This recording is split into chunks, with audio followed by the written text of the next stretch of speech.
നമസ്കാരം, മലയാളി വാർത്തയിലേക്ക് സ്വാഗതം.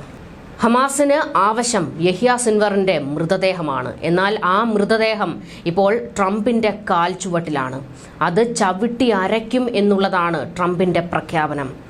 തെരഞ്ഞെടുപ്പ് പ്രചാരണത്തിൽ പങ്കെടുത്തപ്പോൾ ഒരു വേള ട്രംപ് ഒരു പ്രഖ്യാപനം നടത്തിയിരുന്നു. പശ്ചിമേഷ്യ എങ്ങനെ വരുതിയിലാക്കാമെന്ന് തനിക്കറിയാം. വിജയിച്ചു വന്നാൽ ട്രംപ് അത് നടപ്പിലാക്കുമെന്ന് ഇറാൻ ഉറപ്പുണ്ടായിരുന്നു. അതുകൊണ്ട് തന്നെയാണ് ട്രംപ് വിജയിക്കാതിരിക്കാൻ ആകാവുന്നതെല്ലാം ചെയ്തതാണ് ഇറാൻ. പക്ഷേ അവരുടെ കാലക്കേട് ട്രംപ് തന്നെ അധികാരത്തിലെത്തി. അന്ന് ട്രംപ് നടത്തിയ ഒരു പ്രഖ്യാപനമുണ്ട്. അമേരിക്കൻ പൗരന്മാർക്ക് നേരെ കൈ ഉയർത്തിയിട്ടുണ്ടെങ്കിൽ ആ കൈകൾ ഞാൻ വെട്ടിയെടുക്കും എന്നുള്ളത്. 2023 ഒക്ടോബർ 7 ഹമാസ് ഇസ്രയേലിൽ നടത്തിയ ആക്രമണത്തിന് വലിയ വില ഹമാസിന് കൊടുക്കേണ്ടി വന്നു. കാരണം കാൽ വയ്ക്കാൻ 1 ഇഞ്ച് ഭൂമി ഗാസയിൽ ഹമാസിനില്ല.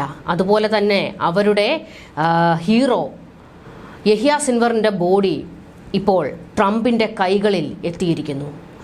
ആ മൃതദേഹം ഇനി വിട്ടുകിട്ടുക അത്ര എളുപ്പമല്ല. കാരണം ഹമാസ് നടത്തിയ ആക്രമണത്തിൻ്റെ സൂത്രധാരൻ യഹ്യ സിൻവർ ആയിരുന്നു.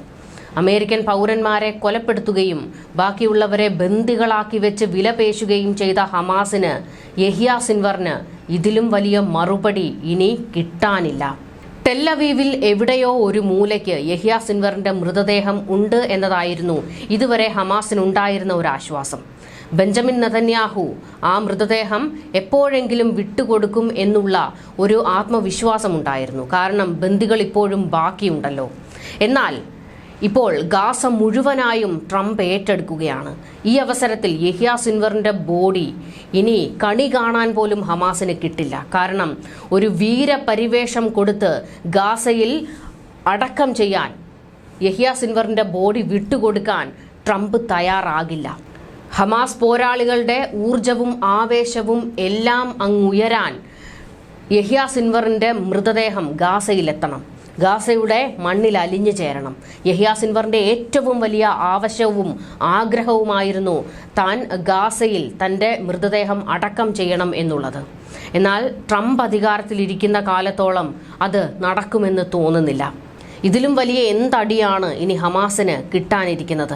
ഇറാന്റെ വാക്കും കേട്ട് ഇറങ്ങിത്തിരിച്ചതാണ് ഹമാസ്. അതായത് ഒക്ടോബർ 7 ഹമാസ് നടത്തിവെച്ച ആക്രമണം. അതിന് പിന്നിലെ സൂത്രധാരൻ യഹ്യ സിൻവറിന് മുകളിലുള്ള തലയാണ്. അതായത് ആയത്തുള്ള അലി ഖമനേയി. ഖമനേയിയുടെ നെഞ്ചിലാണ് ഇപ്പോൾ ട്രംപ് വെട്ടിയിരിക്കുന്നത്. ഇത് മാത്രമല്ല, ഹമാസിന് കൃത്യമായ മറുപടി കൊടുത്തുകൊണ്ട് ട്രംപ് ഇറാന് ഒരു മുന്നറിയിപ്പും കൊടുത്തു. ഇറാനെ ഞാൻ വെച്ചേക്കില്ല എന്നുള്ളത്.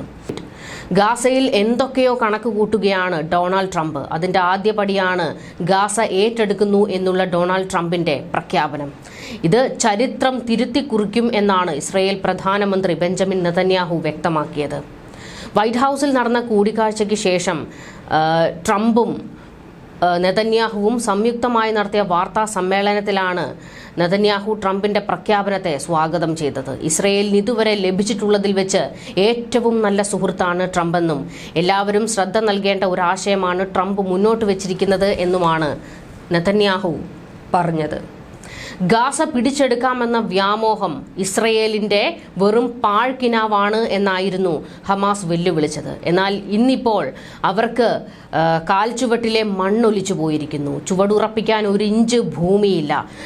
മുഴുവനായും ഇസ്രയേൽ കീഴ്പ്പെടുത്തിയിരിക്കുകയാണ്. അവിടേക്കാണ് അമേരിക്കൻ പട്ടാളം ഇറങ്ങാൻ പോകുന്നത്. ഇനി ഹമാസിന്റെ ഒരു പോരാളി പോലും ഗാസയിൽ ഉണ്ടാകില്ല. അത് മറ്റൊരു വസ്തുതയാണ്. ഇപ്പോഴും ഗാസയിൽ ഹമാസ് ഒളിപ്പിച്ചു വെച്ചിരിക്കുന്ന പല അപകട മേഖലകളുമുണ്ട്. ആ പ്രദേശങ്ങളെല്ലാം കണ്ടെത്തുമെന്നും ആയുധങ്ങളും ബോംബുകളും നിർവീര്യമാക്കി സാമ്പത്തിക ഉന്നമനം കൊണ്ടുവരാൻ US തയ്യാറാണ് എന്നാണ് ട്രംപ് പ്രഖ്യാപിച്ചിരിക്കുന്നത്. ഗാസയിൽ US പുതിയ തൊഴിലുകളും ഭവനങ്ങളും ഉണ്ടാക്കും. മധ്യപൂർവേഷ്യയുടെ കടൽ തീര സുഖവാസ കേന്ദ്രമാക്കി ഗാസയെ മാറ്റിയെടുക്കും എന്നാണ് ട്രംപ് പ്രഖ്യാപിച്ചിരിക്കുന്നത്. അതായത് ഇത്തരത്തിലൊരു പ്രഖ്യാപനം അമേരിക്കയുടെ പൂർണ്ണ നിരീക്ഷണത്തിലായിരിക്കും ഗാസ എന്ന് വ്യക്തമാക്കുന്നതാണ്. അപ്പോൾ ഇസ്രയേലിന് ഇനി അധികം പണിയെടുക്കേണ്ടി വരില്ല. ഇത് 1 വർഷത്തോളം നീണ്ടുനിന്ന വലിയ യുദ്ധമായിരുന്നു ഇസ്രയേൽ ഗാസയിൽ നടത്തിയത്.